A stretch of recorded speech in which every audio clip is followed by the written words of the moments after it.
You're tuned in to Steve Megatron on Altered Geek Unlimited.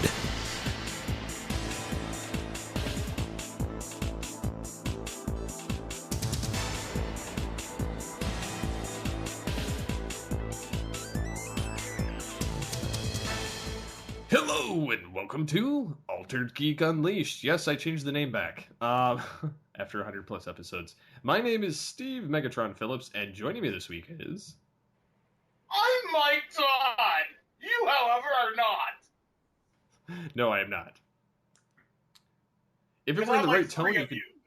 Yes, if you did it in the right tone, you could be like the Chevy Chase. I'm Chevy Chase, and you are not. Yes. So what's been going on? Well, yesterday was exciting for me. I went to the Xbox Media Showcase up here in Toronto. Got to see a lot of really cool new games that are coming out. I saw Cuphead on the Xbox One, which is looking phenomenal. I actually got some hands-on with that. I saw Rise of the Tomb Raider, which is also looking friggin' badass. I saw Halo 5 Guardians. I saw Dark Souls 3, Just Cause 3, The Division, Rainbow Six Siege. What else did I see? I'm trying to think, what the hell? Oh, I saw Quantum Break. I finally got to see gameplay out of that and learned a little bit more about it, though it's still confusing as fuck. What else did I see? I'm thinking through all the appointments that I had yesterday. But it was pretty legit on what I saw. So that was pretty fantastic to see all that stuff up close and personal.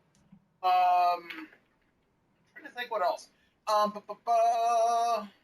Working on my back to school gift guides right now because finally the heat is broken here, so I can start resuming podcasting because my studio was like a little oven trying to record in there, so I took the week off.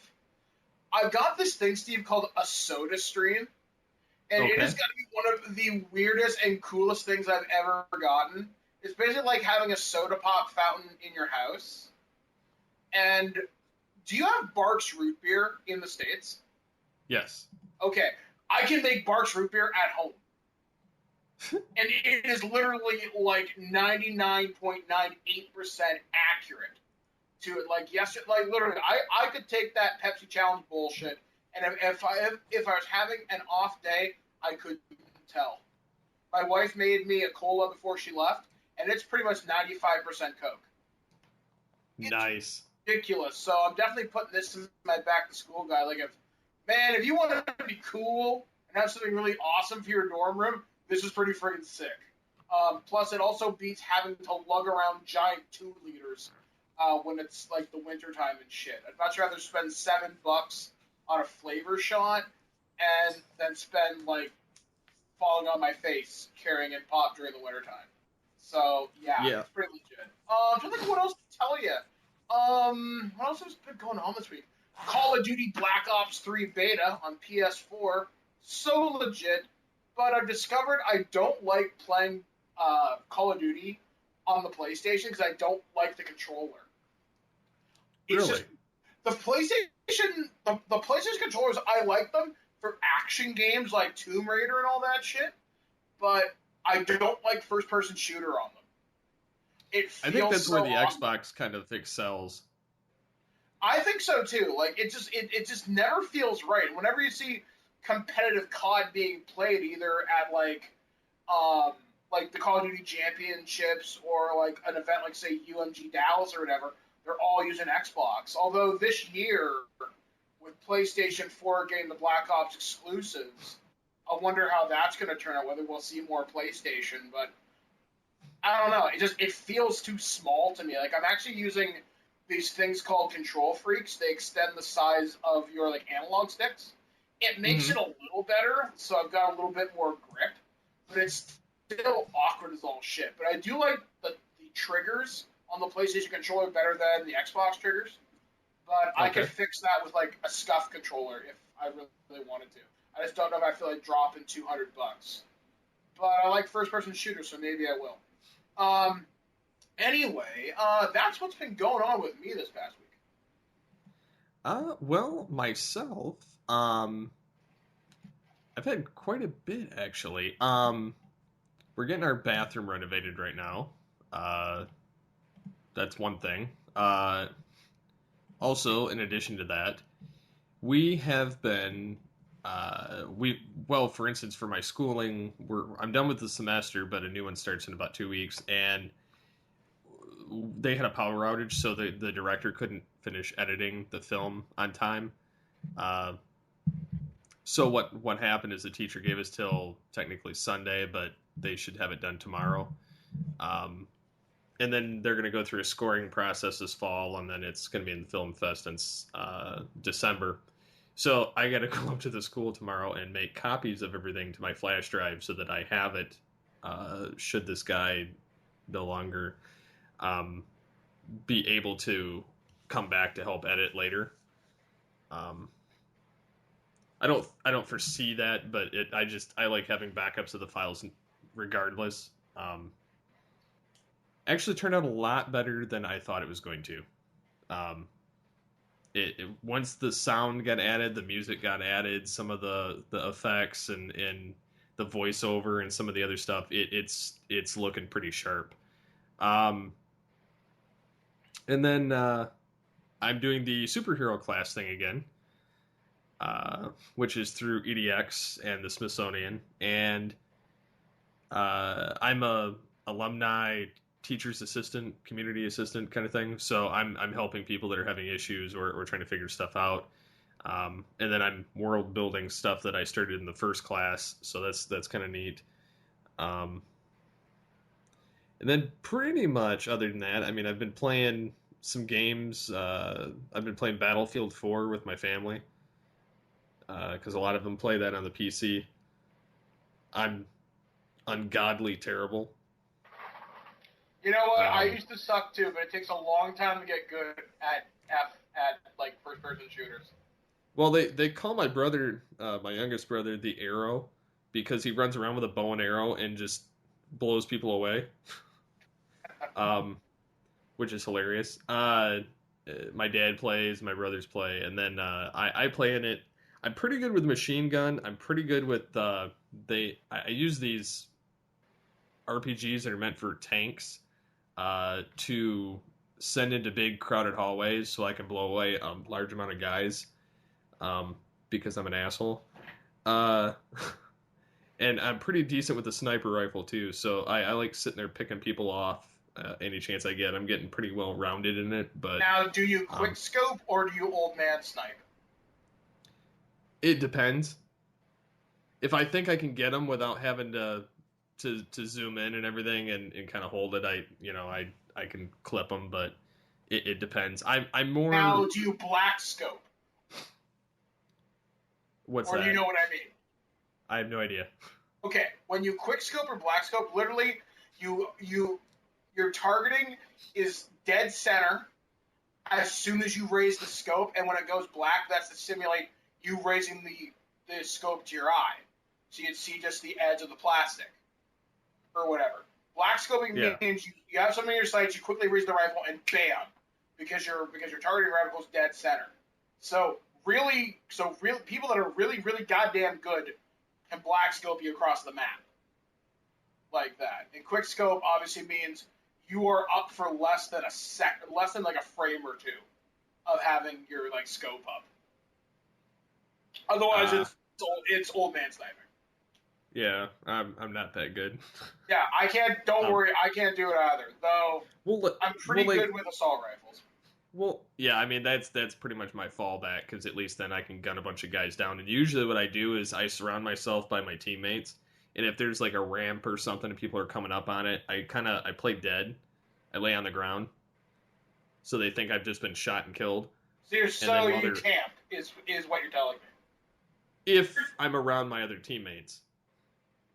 I think you sound terrible, but I love you. Yes. Like I said, I'm an asshole. So I sit there and I wait, and while they're pegging at my teammates, I'm gunning them down from the ground, shooting them in the balls. And then when there's forest around and I'm a sniper, I generally hide somewhere in the greenery, waiting you're for. New, but that's funny though. But hey, Well, everybody's I got to do start that. somewhere. Well, I do that, and I get as close to the base as I can so I can start pegging guys off. And it kind of helps, too, because... and I don't generally stay there. I stay there long enough to wait for my team to respond around me, because usually what happens is they all die, and then I'm the spawn respawner. And so they all spawn around me, and then I get up and go after whoever it is. But I think it's hilarious to drive vehicles too, because I like to go like a bat out of hell and then crash into stuff and then jump off. That's one thing Battlefield 4 definitely got right. That's one thing that was kind of missing out of Hardline is all the insane vehicles you could get. Like I've only played maybe 2 or 3 hours of multiplayer for like Hardline, and it's nowhere near as chaotic as Battlefield 4 with helicopters and fucking tanks and shit. But I prefer COD's more land-based combat. Although one of my favorite things to do is to run around with a pistol and just pistol and flashbangs and annoy the shit out of people.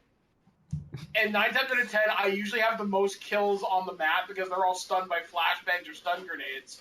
I just walk up and pick them off. And there's always some asshole on mic going, "Why are you using flashbangs?" Yeah, there's always somebody in there doing that. I agree. They're throwing that out. I just do it to annoy people, straight up. I'm not gonna lie, it's hilarious because people are pissing and moaning about it, and I'm not one that likes it. I'll admit that, but that's when I usually make sure I have my rocket launcher going, and I just shoot. I shoot into the crowd. It helps. I'm doing crowd control. Although I have another annoying as fuck tactic that I do. I get an assault rifle with a grenade launcher just so I have a long range option. I take a grenade launcher, all the explosive grenades that I can carry. There's a perk called Danger Close and a perk called Flak Jacket, which means I can take more damage from explosives, and my explosives do more damage. So I usually play objective game modes. There's one I really like called Hardpoint. It's basically King of the Hill, right? You hold the hardpoint as long as you possibly can. People come in, they can fuck it up or take it from you. So I like that fire into the crowd strategy too, because I just bombard the hardpoint from like a distance, and it works. I'm sorry, people may call me a noob for that and annoying, but saturation bombing is a legit strategy in war. They're not going to call you out and be, you fucking camper. I'm like, well, if it's good enough for the U.S. Army, it's good enough for me. Yep, because they sure as hell would do it. Oh, yeah. And then my wife in the background is telling me to do something else. I do this one thing called Bang Bang Punch. There's one game mode called Gun Game, where every time you kill someone with a gun, you get a successively better gun, or a worse gun. Basically, the object is to get 24 kills so you get the last kill with the crossbow. But if you get punched, you get sent back to the previous gun. I run around in the most obnoxious outfit that I can find in my armory. I'll put on pink pants, a clown hat, clown shoes, and a psychedelic t-shirt, and I will run around and just punch people. And people just curse at me, and I get messages. It's so great. And I get it from this online guy called CostDef. He's the manager for Team Caliber, which is this really good esports team. They always consistently place top 10, usually top 8, for most of the big kind of COD tournaments. And he has a video series where he just trolls people. And I'm not going to lie, I'm a bit of a fanboy for it because I think it's hilarious. But now that we've bored the shit out of people with first-person shooter talk, don't do what we do, or you will be annoying. Yes. So one thing I did do today, because like I said, they're doing the renovation upstairs. Luckily have a downstairs bathroom, but so I was going through my office, and I've had various things from year to year that end up displayed on my wall or on my shelf that every time I move, certain things get put away and certain things end up out that weren't out, or vice versa. So, being I have this big ass empty wall in front of my desk, and a window, and I have a Star Trek Into Darkness poster on the wall, and I have the Batman Returns film poster on my wall as well. I have every Batman Hot Wheel car, the Mystery Machine, the Enterprise, the Back to the Future car, the A-Team vehicle, and the Ecto-1. All of those Hot Wheel cars pegged to my wall. Yeah, do you even have the old kind of vintage ones from the 60s? The Hot Wheel ones, Yeah. yes, they're the ones that they made within the last few years of Hot Wheels, not the bigger in scale. It's the actual Hot Wheel size car. But yeah, I got one that's the original. And then I've got the animated series Batmobile, which was only made in a bigger size. Up on my wall, I got the Joe Colton, Bruce Willis, John McClane figure. 3 different Cobra Commanders from the 80s series. I have a bunch of Batmans and Transformers and stuff, and then I've got a bunch of posters that I need to get frames for to put up. But actually, speaking of posters, this past weekend, my friend Sean came over, and we're going through my closet because we're trying to clean our house up, and I might be having a huge nerdy garage sale soon. So any nerds where I live near the Toronto area, I found an original Indiana Jones movie poster. Really? Yeah, and it was like an original theatrical. And this was before the PG-13 rating. So it was really cool. It even has the sticker on it where the theater would put their own kind of rating on it. Oh, nice. So I sold that online to a friend of mine for like $70, which is pretty kick-ass. I found all these original weird movie posters I had. I found a Titan AE, which is pretty cool. I found Osmosis Jones randomly. A couple of the original Pokemon movies, I got their posters. I got the Digimon one. But you were mentioning Batman. And this past week, I got a package from a fan of mine. I occasionally get fan mail, and a fan of mine sent me Batman and Robin from the new animated series, DC Director, based on the Batman series.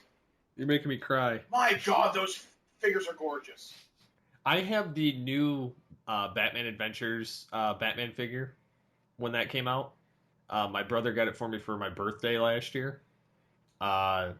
It's not the original animated series of the newer figures. I have to get that yet to complete my little wall collection.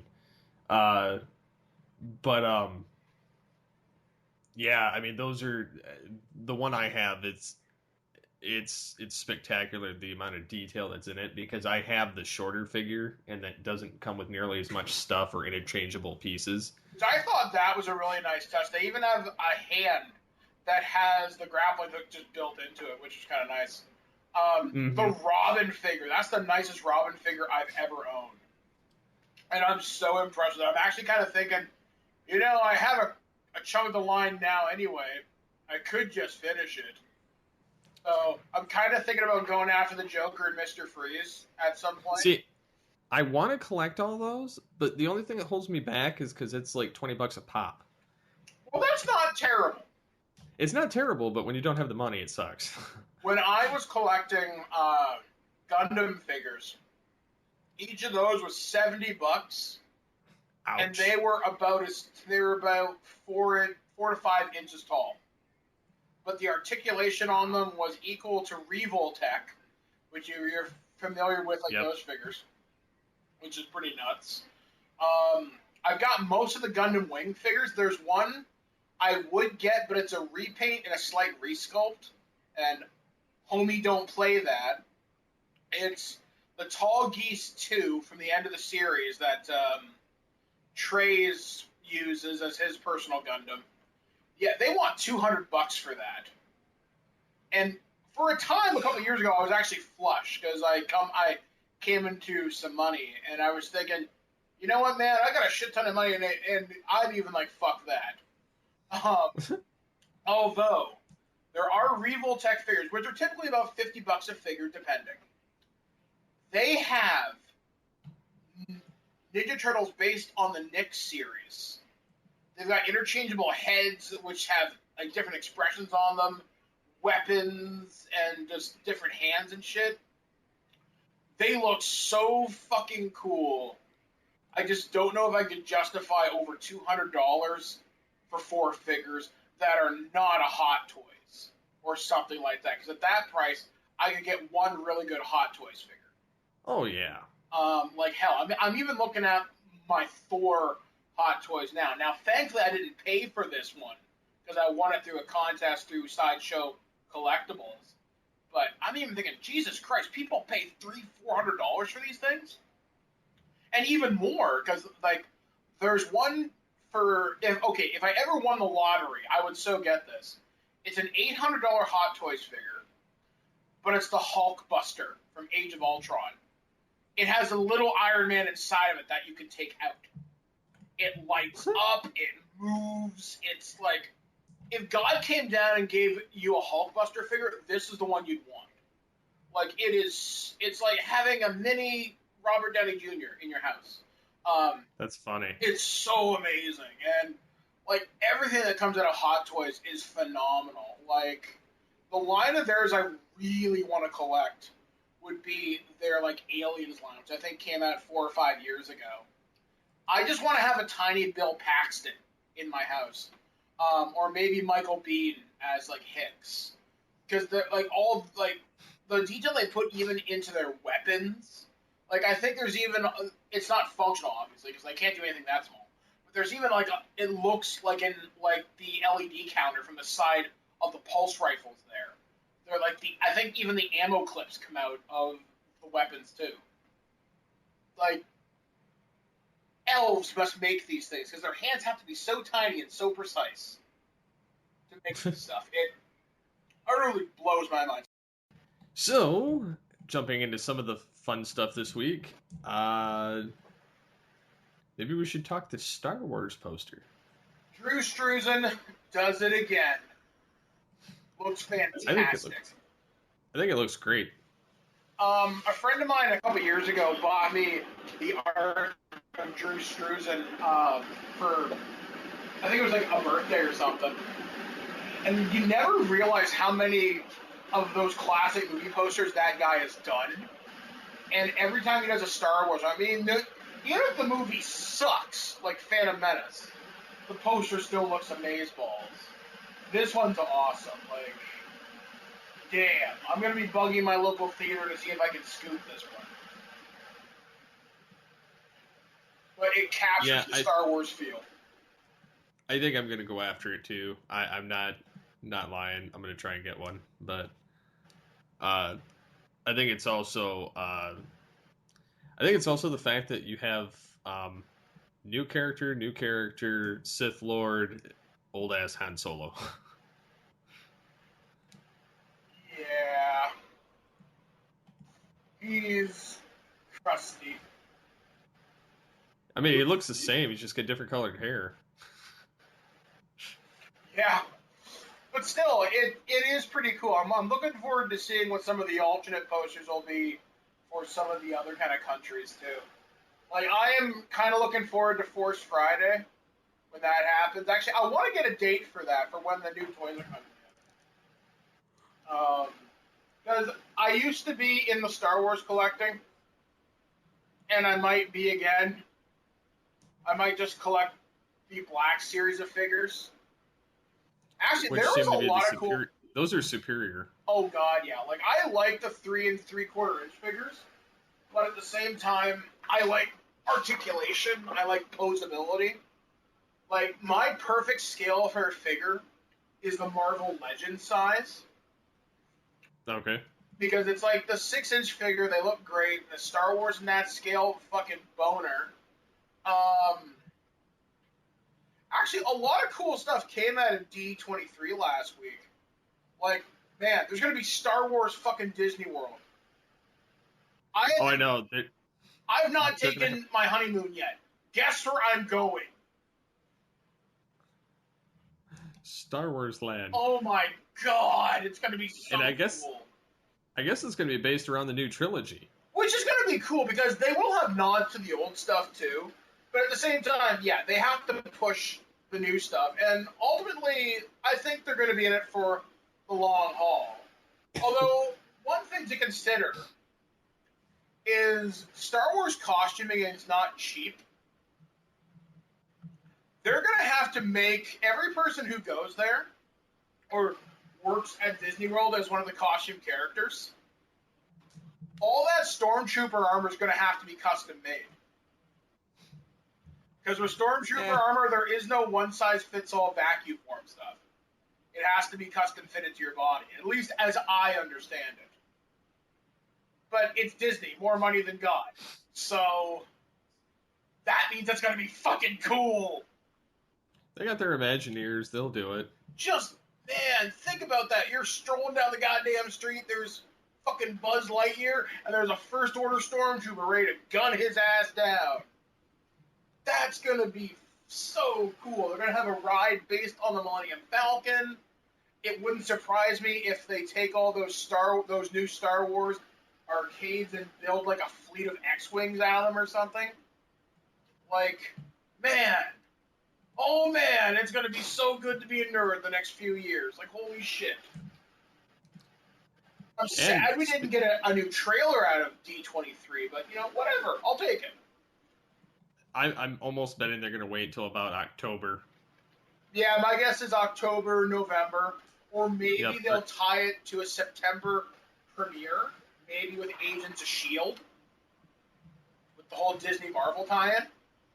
Yeah, that could be. So, either way, it's going to be friggin' cool.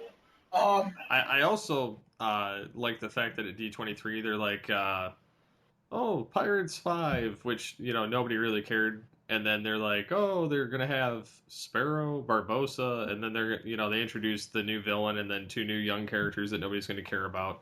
And then they're like, and returning for this one is Will Turner. Hi, I'm Orlando Bloom. You might remember me as the guy who's done nothing since the last Pirates movie. That's pretty much what I was going to say. Like, really, what the hell has he done? Nothing. It's like, no, The Hobbit. He comes out of retirement for Hobbit movies, so you'll only ever be Will Turner and Legolas. On his tombstone, that's all it will say. Legolas, Will Turner. Will Legolas. It'll say Legolas, Captain of the Flying Dutchman. Exactly. That's what it will. That's the music there. Thank you. Yeah, like I like Orlando Bloom, but he's forever typecast. Whereas everybody else who came out of those movies has somehow found a career. Although Elijah Wood does smaller stuff, but he's really good in that FX series Wilfred. So, trying to think what the other big news that came out of D23 was obviously all the new kind of Pixar stuff, which I only have. I like everything but one of them. Yeah. Why is there a Cars 3? Yeah, I don't see the reason for that. They made Planes, and Planes was infinitely better than Cars 2. Didn't the other Planes movie suck, though? The one that was like the fire rescue one or whatever? It actually, I watched it with my kid. It's actually not that bad. Oh, it didn't suck. Okay. Based on that alone, I will check it out. Cars 2, I want to gouge my eyes anytime I watch Cars. Isn't Blanchard a fan of the Cars franchise? Yes. Yeah, that doesn't surprise me. But he doesn't like Ratatouille, so. Yet he doesn't like Ratatouille. Yeah, I like Ratatouille, but it kind of goes with that standard. You either like Ratatouille and hate Cars, or you like Cars and hate Ratatouille. So, consider myself on the other side. Or you hate freedom.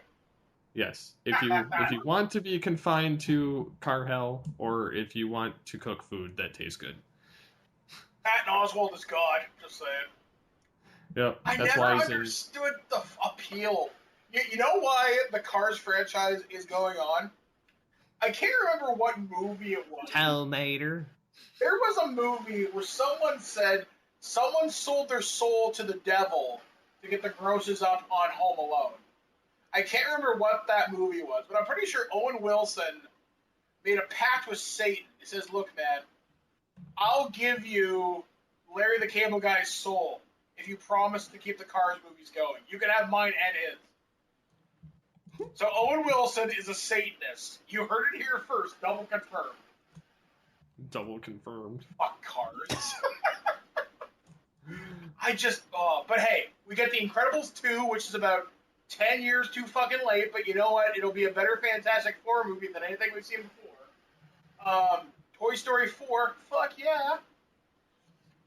Although I would love to see Toy Stories. Like, make that, like, a cartoon on TV. We've got the technology now where it doesn't have to look like a Pixar movie every goddamn week. Like, you could do, like, hell, you could even base a series around Sarge and the Army Men. Do it while Arlie Emery's still alive. And whatnot. Because I think most of the original toys are still alive, although Slinky Dog passed away, because that was Jim Varney. Yep, and then he was played by Sean's dad from Boy Meets World. Is Don Rickles still alive as the Rex? Yes. Okay. Yes. So. Yep, those guys are still. They were in all the shorts. Well, they need to make a Toy Stories cartoon. I mean, because Disney XD is producing some really good cartoons. Like Star Wars Rebels is awesome. They did Tron a couple years ago. I liked Tron. I just hated the animation because they ended up using that again for the same animation studio for Transformers Robots in Disguise, the new one that's out. Yeah. Rebels is awesome. I've only seen a couple episodes, but I like what I've seen. I've seen the entire first season. Lando comes in. I'm gonna have to buy that when it comes out on, like, Blu-ray. And Vader. Now you've got my attention. Yes. But yeah, like, it's pretty bitchin'. Like, Disney, I'm glad they held this event, and I'm glad Marvel showed off some legit stuff for, like, Civil War. They showed, I guess, more footage than ever's been seen before for Civil War. We got to see them fight, like, Bucky. We got to see them Hawkeye kick the fuck out of Black Widow or vice versa. Ant-Man meets Captain America and is totally blown away. Like, it sounds awesome. They also talked about Doctor Strange. So that's going to be awesome. Like, I don't know. You know what? If they do... I don't know whether the D23 is, like, an ongoing thing. Or, like, the D event or whatever. I might seriously go. Hell, I'm sad I didn't go this year because I am an unabashed fan of a Goofy movie. I love those two movies. They had a Powerline concert. And that was the fictional boy band or dude from a Goofy movie that came out back in, like, 95 with, like, I think his name was Tevin Campbell, did the voice of Powerline. And they brought him back, and he had, like, dancers and shit. And he did the... I think it was Eye to Eye or Stand. I can't remember which like song it was. But still, the fact that they did that, Disney, because it's the movie's 20th anniversary. Yeah, so I guess it was 95. That's so awesome. Like, Disney, I think, finally has the right people in charge. Like, the people who maybe were junior executives like 15 years ago are now in positions of power. Hell, I bet you that's why Disney owns Marvel and Star Wars. They're like, hey, this stuff is awesome. Maybe we should buy it. I think Lucas always had the intention of owning or of dumping off to Disney at some point. Well, I mean... But I called both of those, so... Oh, yeah. Well, Lucas, at least, I think, always entrusted his vision to people who are fans of movies. Like legit. Like, for example... I don't think this is untrue. Call me out if I'm wrong. You look at Marvel. That's made by people who love comics and movies. You look at DC's movie schedule. That's by someone who loves big business, who happens to work in movies. But admittedly, their TV division is held up by people that are nerds, and that's why it does so well. But I hate on DC a lot, so you know what? I hope I'm wrong. I hope you're wrong too. So do I, because you know what? I want Batman v Superman to be cool. But when Star Wars got handed off to Disney, I wasn't happy with the fact that they killed the expanded universe. But now that it's in the hands, as you put it, Imagineers, I wonder what's going to happen. And if Rebels is any indication of future awesomeness, then you know what? I think it's in pretty good hands. It's definitely something I'm looking forward to seeing how it turns out. I'm not going to be like all pessimistic and hate on it and everything.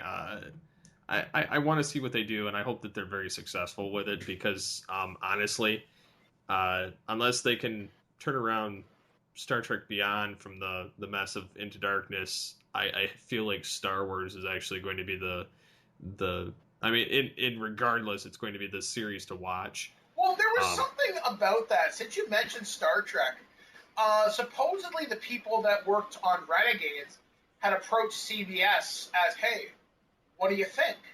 And they're like, we like it, but right now we're not moving forward with any television development for X reason. They can't legally talk about that, so I wonder what that means. Well, I do know that there was rumors that CBS was and a couple other things were wanting to bring Trek back to the airwaves. And they need to, because we've discussed this on Future Imperfect before, which you can find old episodes at thisweekingeek.net. Trek needs to come back to TV in a large way, because we have no ongoing space thing right now. Like, we have no Babylon 5, we have no Battlestar Galactica. We have, I think the show's called Falling Skies. I think there are some shows set in space, but nothing as prestigious as Trek. Because Trek is, you think of space, that's what you think of. And we have the technology to make them well. I mean, I would argue making a TV show in the Abrams verse might be easier, because that stuff looks like it's not that hard. Like, I don't know, just from a set design standpoint, it looks like it'd be so much easier to make. Well, I mean, this is going to be a double-edged thing here. I'm going to be playing two different sides of this coin. If you're going to go with the Abrams verse and keep that universe, not only does it kind of it kind of cuts it loose of all the baggage of the original Trek, but theoretically they could reuse all of the sets from the Enterprise. Yeah, because odds are they exist somewhere. So I mean, well, I'm saying, like, you know, for the newer movies, I mean, all they'd have to do is just reuse it all. They wouldn't have to rebuild, you know, for a new TV series or anything, and to try and make it different. They could just keep it. The other thing too, that I would kind of like to see, and this is kind of a flipping with the Star Wars and Star Trek, since Star Trek, they seem so scared to bring it back. I mean, I think honestly they would have to bring it back in the Prime universe to some degree, or just kind of have standalone series of it, like we've discussed before too. I think Renegades or some of these other, you know, fan-funded projects like that, I think would be actually beneficial to bring to light and kind of have, even if they made like each season's a completely different show of Star Trek, just have it like an anthology series kind of thing. And we've discussed that too before, but if they're not going to go that route, I would almost like to see them kind of renovate. And I think with Beyond, they may end up doing that. It's hard to say. We'll bring that up again later. But stick with the films for a little bit, just to kind of see if they can figure out because I don't think Paramount or CBS really knows what they're doing at this point, because the current powers that be. And the people that were around that ran it before were around with Gene Roddenberry, so there was some of that vision left behind. And they kind of let it go because it was like his legacy. I'd like to see Star Wars hit television and stop doing so many of the separated anthology Someone films. had mentioned there's a possibility that live-action Star Wars coming to Netflix. And I thought I saw that, and I would honestly rather see them do that rather than all these anthology series. I want to see both, but I want to know who's going to fund the Netflix series. Because that's going to be expensive. The problem, like, the difference between Star Wars and Star Trek, Star Wars, you can use, I think once again, from a set design standpoint, I think it's easier to make that stuff. With Star Wars, it can be harder, I think. Plus, I don't know, like, you see so much more aliens that just don't have funny foreheads or weird noses. You have, like, talking dolphins and shit in Star Wars. Yeah, it's true. Star Trek was more cost-effective with their aliens than That, Trek too, was. and a big part of Star Wars is space battles. So, I can just imagine the money that would be spent to even do small-scale stuff. And, sure, CG looks cool, but you gotta make it look good. Now, it's not to say they couldn't do a Star Wars series like, say, Rogue One, except maybe set it in, like, this would be if I could have a Star Wars miniseries. There was a game that came out on the Xbox, PC, and a few other platforms called Star Wars Republic Commando. If you can have Republic Commando fit Band of Brothers, put that in Star Wars, rather, make it a 6-episode miniseries with a lot of money behind it. Take my money now. Because if you could bring a true war epic to Star Wars, that would be amazing. Yet still have the fantastic, Jedi, Sith, lightsabers, TIE fighters, whatever. But with the Star Wars TV series, you could tell so many different stories. You could have, like, the Breaking Bad of Star Wars. You could have, like, talk about spice smuggling, because Han Solo in A New Hope openly says, I had to dump that cargo. I was going to get boarded. So Han Solo was a drug smuggler when you break it down. Like Boba Fett killed people for money. Star Wars is brutal. There's so many cool stories that can be told out of that. The fucker make this happen. Because it's always been rumored for years. I remember 15 years ago, back when Wizard Magazine was still printing, they were talking about having a Star Wars TV show, and it was going to come to, like, ABC or something. And they've always been hemming and hawing, or they can't get the story right, or this, that, and the other thing. With the new movies coming out and the anthology movies, now is the time to strike when that iron is red hot again. Like, I want to say people have already seen episode 7 now through, like, early test screenings or, like, stuff to judge that focus group kind of shit. And I think the response has been like, oh my god. So, if you can ignite the public's interest, like the original trilogy, and to a limited extent, the prequel trilogy, because I think Revenge of the Sith had people pretty hyped up.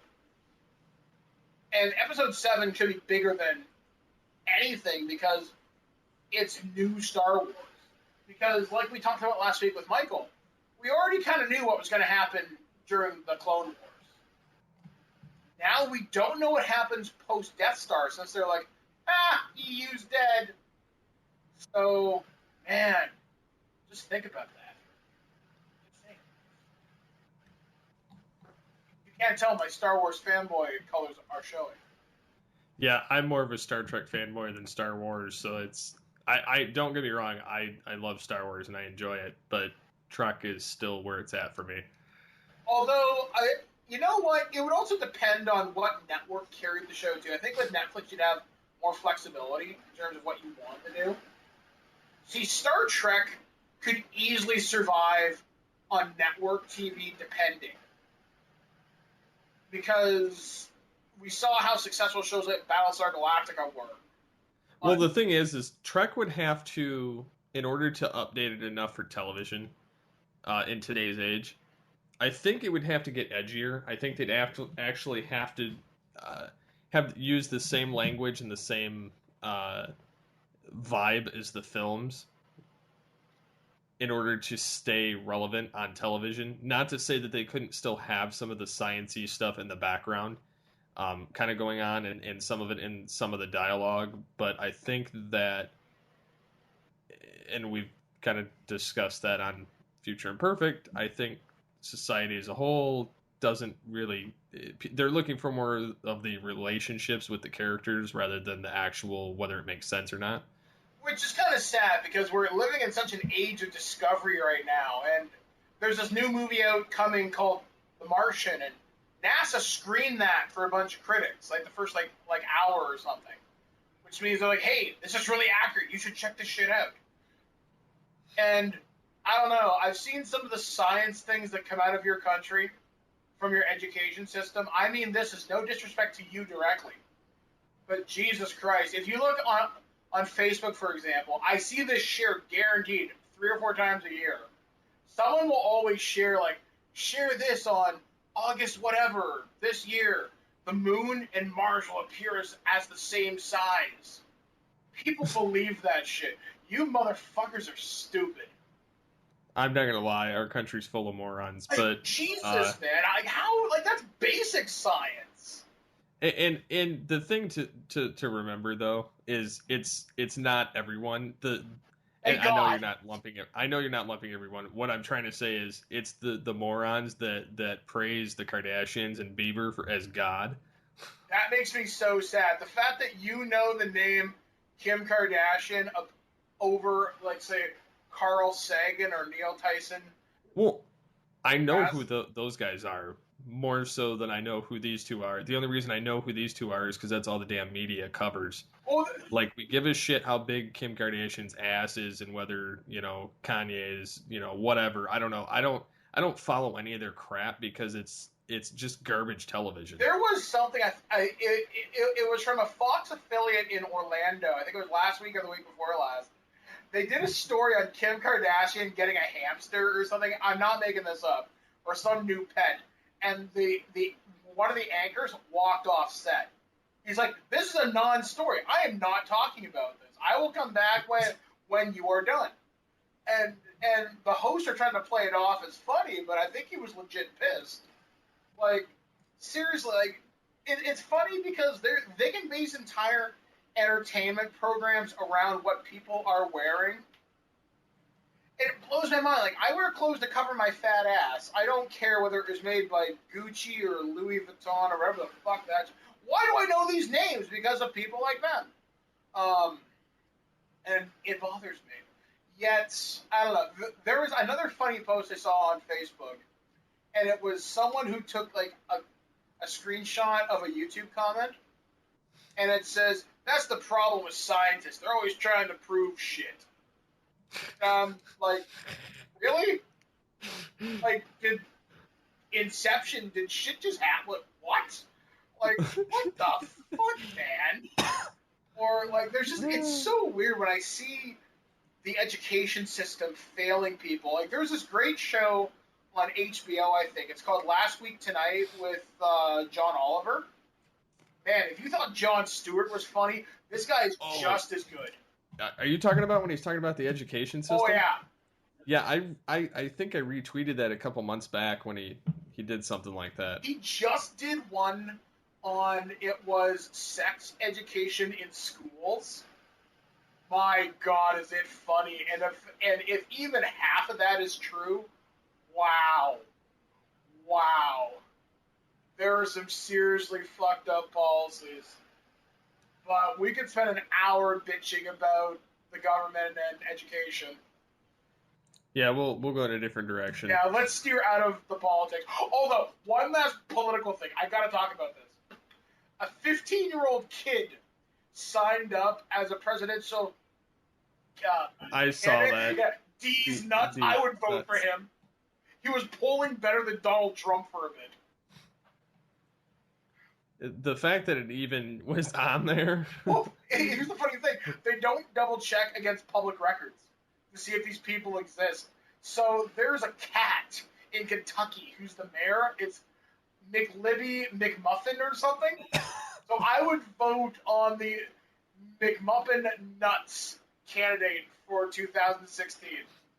I just would like to have President McMuffin and Vice President Nuts. I think we should just enter ourselves and. My God, I would. Fuck, that'd be so bad. Birdman and Megatron rule the world. Because the other guys are fucking stupid. That would be our campaign slogan. Or what's the worst that could happen? What's the worst that could happen? I like it. First presidential act, we're gonna banish the Kardashians to the moon. Here's a sandwich and a pack of goldfish. If you can survive, you're welcome back to Earth. And we'll send Bieber with them and everybody else that believes in them. Oh, no, fuck that. We're going to send him to be the first man to explore a comet, and he's just going to ride that shit to wherever it goes. So he's going to make one last contribution to mankind. We're going to see how long it takes him to get to Mars. That'd be awesome. Like, and you know what? We'll stream his audio for until he dies. So hopefully he'll give us one last rendition of Baby Baby before his oxygen runs out. It'll look like a goldfish on camera. It'd be amazing. Out of water. I'm telling you, man. Birdman Megatron. What's the worst that could happen? And our campaign bus will be painted up like Optimus Prime. And our official... I'm trying to think... Who do I want to have? Our Secretary of State can be Will Wheaton. Our science advisor is Bill Nye. Carl Weathers can be the Secretary of Defense. I'm trying to fill my cabinet with like 80s movie stars. Hold on. What can Sylvester Stallone Arnold Schwarzenegger would be the Secretary of Technology. Oh my God. Or no, he would be this. He would be a military general. That'd be awesome. I was like, "This is General Schwarzenegger. You take orders from the Terminator." He would come up. I have my own tank.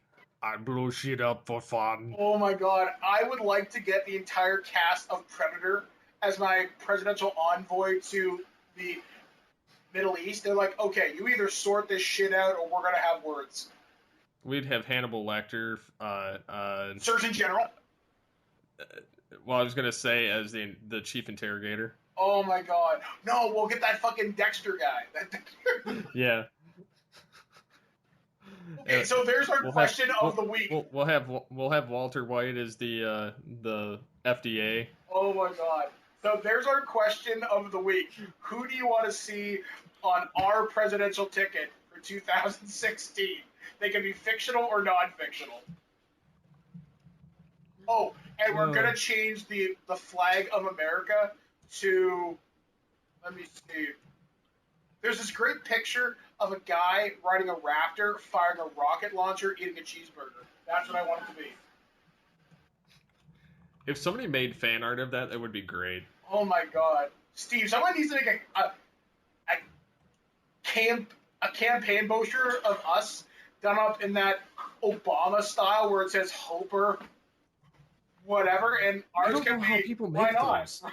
Those ones that are like red and blue. I love them. Like I don't know how they make them. Oh, I want that done. I just want to say, why not? Or because fuck you. Because what's the worst that can happen? Exactly. We're either going to have a war in the Middle East, and we're going to launch the Kardashians to the moon. Come on. It's I'm writing this down. That's awesome. I guess moving on so that we don't go down that morbid hole anymore. The Arrow Bunker was revealed for season 4. Discount Batcave, but still cool. It actually doesn't look too bad. It's got it looks like you've watched Agents of S.H.I.E.L.D., right? Yes. All right. You know that center room where they got the round table? And then where Coulson's room's off to the side. It kind of looks like that on part of it. And then it looks like the Batcave for the rest of it, because there's like a computer setup, and then there's like all the cases for all the costumes. It looks pretty wicked. I can't wait to see that actually in the show. Yeah. But I just thought it was neat that it was posted recently. And then of course the Wolverine, everybody was like, "Oh, we want Old Man Logan," and then as Booth Ninja mentioned prior, it'd be kind of hard for Marvel to do that, or ABC to do that, being that they don't own, or not ABC. What the hell am I talking about? Fox. To do that, being that they don't own any of the rights to any of the Marvel characters other than the X-Men type characters, so they couldn't really do it accurately. And then Hugh Jackman's dropping, "Oh, it'd be cool to have Silver, or Sabertooth." I'd like to see him come back. I thought Liev Schreiber didn't play a bad Sabertooth, actually. I think if they added a little bit more hair to him, I think he would have been better. Well, I'm glad he wasn't the over-the-top Tyler Mane version. Well, he looked the part of, like, the 90s cartoon version. I like the fact that Liev Schreiber's was a little more rooted in reality. But still... Kind of like Wolverine. Yeah, exactly. Kind of like Wolverine. So I'm kind of hoping they do bring him back. I'm just not sure what they're going to do. So, although, speaking of Hugh Jackman, I just randomly saw this, like, a half hour ago. There's a video of Hugh Jackman doing an impression of Jim Carrey. I'm like, what the fuck? And then Jim Carrey dressed up as Wolverine. I didn't see that one. Yeah, he's like, "Smoking!" And then Jim Carrey does his hair up like Wolverine and sticks like forks, knives, like a wine corkscrew, and like an ice cream scoop in his hand. He's like, "I'm coming for you, brother," or some shit like that. I'm glad those guys gonna have fun like that. I think that's hilarious. I think it's funny all these people are doing the dub smash stuff. Like you get the Agents of S.H.I.E.L.D. and the Agent Carter people were doing it for a while against each other, and the Agent Carter people brought in Captain America to theirs. And then Hugh Jackman did a dub smash doing Katy Perry. Whatever. It was funny regardless. I tried to ignore the lyrics, but and then the last kind of like newsy type stuff, and it kind of dropped before the episode, before we decided to do this. New behind the scenes Star Trek Beyond video, which was quickly ripped down from the internet. But before that happened, all of these websites managed to steal screenshots from it, and it's clearly a green screened background that they're gonna add something in later, and you get to see this new like all white alien. And almost think of like if you've played Mass Effect, it's almost like Liara's race. The Asari. The Asari. It almost looks like that, but white, like completely white faced, and where they've got black lines across the face, and then instead of where the hair kind of stops, or the tendrils in the back of the head, it's actually hair that goes down like a ponytail in the back. So it looks really, really strange for this new alien that they created. But they got new Star Trek or Starfleet uniforms, and their phasers actually look like closer like the Star Trek 3 phasers. And their uniforms look like they're all blue, and they've got like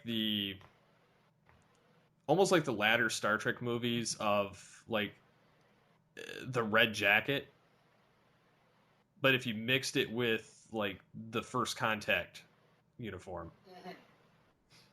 So like they've got their rank like on their shoulders, in that particular color, but the uniforms are all blue, and the backing kind of looks the kind of the design of the red, and then the front's got kind of almost the design of the bluish thing from the Next Generation's movies. It's kind of a weird cross, but I like it. I don't know if it's an away team jacket type thing, because I see Scotty in another shot where he's in his usual red uniform. But I like the gear regardless. Yeah. It looks pretty badass, that's all I gotta say. I wish I could find the footage, which I'm sure will somehow turn up, despite Paramount ripping it down everywhere. Oh, yeah. And if it does, I will have it. Um, I'm actually looking for it now, even though I shouldn't be. It'll be up, guaranteed. I know, like, every site that had it, like Nerd Bastards had it, and it says new behind the scenes Star Trek Beyond video or pictures of the video. Thanks, Paramount. So, I'm expecting to see it shortly, somewhere. It will be mine. One last thing I want to talk about, I guess, before we start to close things out. Before we go to break and do comments? Yeah, all right, yeah. Go for it. Oh, okay. So, DC Comics is working with NBC to do a comedy about people in the DC universe without powers. This sounds retarded. This is like that. This is like that Justice League pilot from like 20 years ago. They tried to do. Where like it's the Justice League, but they're wacky and dysfunctional. This sounds stupid. Oh my God, does this sound stupid? Yeah, If you're gonna do comedy, pick a comedic character. Give Howard the Duck a series, or just do Lieutenant Barkley. Yeah, like fuck, man. Don't do Have him and Data talking about life forms. Oh, or like there's so many other deserving ideas that deserve a half hour on TV or whatever. I mean, I realize Geek is hot right now, and Geek sells to advertisers and does all that sort of shit. Just, this is stupid. But then again, hey, maybe it'll be awesome. Who knows? I agree that it is very stupid. It's a workplace comedy called Powerless at NBC, which is, I guess, along the same lines of The Office, which means there's no way in hell that I'm going to give a rat's behind about it. This is the series is created by Ben Queen, who did A to Z, which I'm not familiar with. It will be set in one of the worst insurance companies in the United States. The show will focus on the working life of normal humans in the DC universe. Oh, so they get to do the collateral damage of all the superheroes screwing everything up and breaking buildings. There was a series in Marvel, I think it was called Damage Inc., where it was about people who cleaned up after superhero battles. I don't think it lasted too long, but this kind of sounds like that. Basically, it sounds like nothing but a cameo fest, but at the same time, if you can't use Henry Cavill or Ben Affleck or, big superheroes. It even says, while the list of DC Comics characters appearing on the show hasn't been worked out yet, rumors suggest that it won't include top-tier characters like Superman or Batman. The real stars of the series. It says the real stars of the series will be the powerless workers who envy the superheroes that populate their world. So basically, it's going to be as dry as The Office. It's going to be as stupid as The Office. And I know I'm offending people saying that because I couldn't get... I like The Office. I do. It depends on how clever it's written. But at the same size, it's going to be so stupid. Like, oh, hey, did you see Wonder Woman? Oh, you just missed her. There's only so many times you can do the pokeroo joke before it gets old. And that's what this series sounds like it's going to be. NBC, I don't like much of what they have anyway, so it's not like I'm really going to lose all that much by not watching them. Yeah.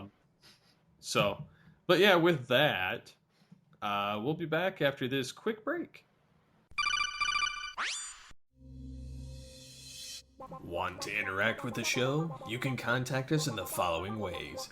You can call the voicemail line, 502-526-5821. You can email us, feedback@geekcastradio.com. You can visit the episode post on geekcastradio.com or alteredgeek.com.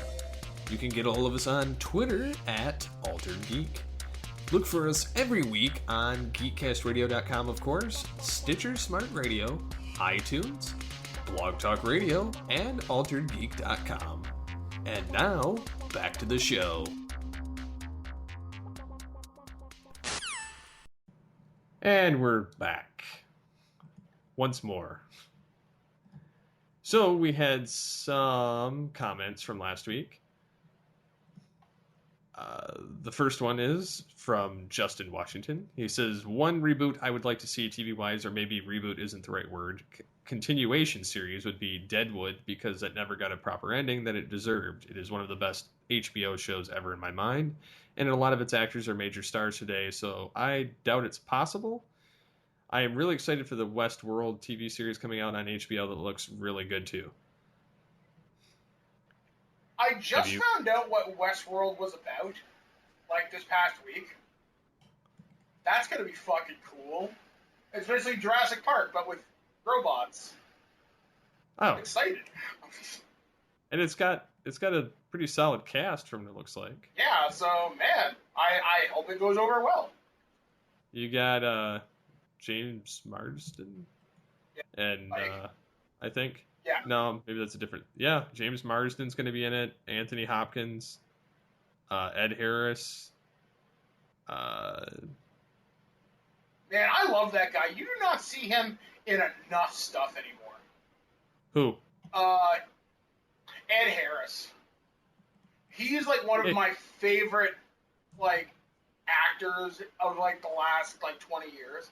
I loved him in Apollo 13. I loved him in The Rock. I've seen him in a couple other movies. Like, I love his intensity. Love that guy. He's my man crush. I like Anthony Hopkins, and so that's the one I'm looking forward to seeing in there. So looks like it's 8 episodes so far. There'll be more. Guaranteed there'll be more. Yeah. I'll give it a shot. It's creator is Jonathan Nolan, which I thought, yeah, that's Christopher Nolan's brother, I think, maybe. I don't know. I'm not too familiar with the Nolans of those shows, but yeah, that looks like an interesting series. And if Comcast ever hooks me up with my upgraded service, I should have HBO. Eric Hutchinson says, I'm surprised Steve isn't interested in Rogue One at all. I'm loving what Disney is doing with Star Wars. They're making it mean something again and have a full front assault on cool Star Wars ideas. And not only that, they're getting great people for their movies, directors and actors alike. Rogue One is based on one line of dialogue, but that also allows it to be tied to Star Wars canon and not have it to be beholden to it. The prequels weren't bad because we knew what was going to happen going in. They were bad because they were just poorly acted, badly written, and directed by George Lucas. So I'm not scared Rogue One will be bad because we have come up with our own idea of what that story should be. I'm only not interested in Rogue One because I don't really need the explanation. I feel like to me, it would... like the whole episode 1, I didn't see the reason behind. Like episode 2 and 3, I did, even though 2 was pretty bad still. Really, the entire prequel trilogy didn't need to be made. I think episode 4 pretty much sums up everything you need. Anyhow. I'm glad the prequel trilogy exists, but I think it could have been done better. Yeah, I think if somebody else had been helming it and writing it rather than Lucas, and Lucas maybe said, hey, this is some of the points I want to hit on, have a field day with it, then it probably would have been a lot better. But I have no intention of catching it in the theater. I like I say, a lot of the time I'll end up watching something once it hits video. I have to be kind of selective on what I see in theaters. And being that I'm going to want to see Trek in theater next year, I'm going to want to see Batman vs. Superman, Suicide Squad, Deadpool, Civil War. There's so many movies I want to see next year. Rogue One isn't really on my list. I'm hoping it's good. I'm definitely going to see it myself. And I hope it's as more epic-y as I want it to be. Once again, I'm not expecting Saving Private Ryan, but with blasters. But it would be neat. I think that would be the only thing that could save it. I don't know, man. Private You Fire. may be surprised. Yeah, I'm sure I will be. I don't personally see the need for it. Just like I don't see the need for a Han Solo flick or a Boba Fett movie. So I think the Han Solo flick, the problem is that it's not Harrison Ford. And with the Boba Fett movie, that will depend vastly on script. yeah, Because it for a could... guy that doesn't talk. Well, he does talk. He's just very selective in what he says. But then again, hey, you look at a movie like, say, The Good, Bad, and the Ugly, and Clint Eastwood's character doesn't talk a whole shit ton. True. It all depends on how they want to pull it off. But hopefully, like I said, it'll be decent. I'm cautiously optimistic. And then kind of jumping back to our Comic-Con discussion, Brad Lincoln says, I completely agree with you guys on Comic-Con. Why do they make it so closed off? I have no idea. People have been arguing that for years, but Comic-Con officials have said they worry about it going online will make it less special, but the real reason is they are worried it will cause ticket sales to drop. But even if they do, it's not like you won't make up that money if you charge for streaming. And then piggybacking on that, Jedi Disaster says, I kind of get why they don't, honestly. E3 is much more media-based than Comic-Con. It is purposely designed for the fans over the media outlets. E3 isn't even open to the general public, so they have no worries of ticket sales falling. Could Comic-Con make that money back with online streaming? Maybe, but I don't think it's as easy as people are making it out to be. You also have to consider where Comic-Con makes their money isn't even the ticket price, it's everything else that comes with it. All the other money people spend, if people can experience Hall H without having to wait in line. Do they even bother to show up to Comic-Con? Yes, but I doubt you'll get the same crowds as you do today. My personal thought on it is I still think the majority of people that can afford to go will go. Because if I could afford to go, I would go regardless. But I can't, so I would like to see something to that degree. Not saying give away everything, but maybe some of the more, maybe you have to be selective on the events you want. Yeah, I would only pick certain panels really to watch, so. Because, I think that would also garner, more attention towards it, especially from those that can't go, and from the fact that they won't have to worry about finding all these pirated sources of all their content later. If people are watching it live. Monetize it now and maximize it. Yeah, why not take the bull by the horns and actually kind of,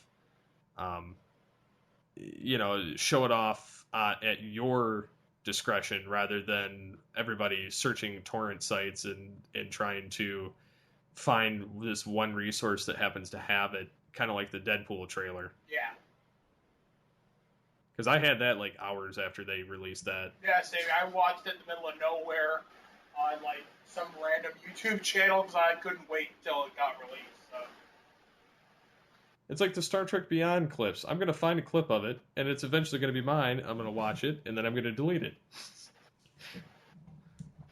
Randomly, my cat is deciding to hide inside the dryer. He's making himself a fort. I thought you'd like to know that. Kitty got a house. Please get the fuck out of the dryer. Alrighty, so anything you want to pimp out for this week? Yes. Hopefully now that I'm back in production, I have about 10 days worth of RPG a day videos to catch up on. I am recording a brand new botched roll this weekend. I talked about it last week, going to be called, and I have all these books about lore and source material that I can add to your game. I'm also going to be doing a spot on AM 640 and the Chorus Radio Network in Canada, talking about the X15 media event I did. If you want to find out more about that, look up Video Game Sophistry on Facebook or on Google. You should be able to find it there. That was me, Jamie Johnson, Andy Borkowski, and a new guy named Cameron Allen. He's one of the writers at VGS. This was his first event. Other than that, I guess that's pretty much about it. This month's topic show, like I said, is going to be Mystery Science Theater 3000. I'm going to be marathoning that for Twig, and then we're going to do the Fallout games on Twig. So that'll be a lot of fun. So that's what's coming up. Oh, and I'm also working on reviews for Gears of War Ultimate Edition, and hopefully, I'm praying to God I get my Metal Gear Solid, the Phantom Pain or whatever it is, Metal Gear 5 either way, in the next few days. So hopefully I'll have a review out of that sooner as opposed to later. As for myself, I should have my copies of The Flash, Gotham, and Arrow coming fairly soon for review, and then I'll have those up on geekcastradio.com, as well as maybe like a 1 minute or 2 minute review segment that I'll insert into the episodes. We'll just have to wait and see, but I'm looking forward to that because not only are they Blu-ray, but they actually have features on them. So I look forward to finding out how nicely of a package and how everything's put together. Should be fun. So. I think he's in the dryer. In where? He's in the dryer. I think he's in the dryer. So, Make sure the go cat ahead is not and... in the dryer. Sorry. That's fine. Is he in the dryer? Okay, thank God. This is what happens when you let your cat go. Roam the house. It's like, I rule you. I can hear a cat taking a dump behind me. That's awesome. My cat's sleeping. So with that, what's your social media? With my social media, you can find me on Facebook, Twitter, and Instagram under @BirdmanDodd, and across the course, Radio Network in Canada. And yeah, so I go out to millions of Canadians each week, so look for me. Oh, actually, one more thing I forgot to pimp out. If you go to WGNplus.com, I did a plug with the Sean Green Show this week where I talk about Fear the Walking Dead. So hear me wax philosophical about zombies and Norman Reedus over there. So go listen to that. Nice.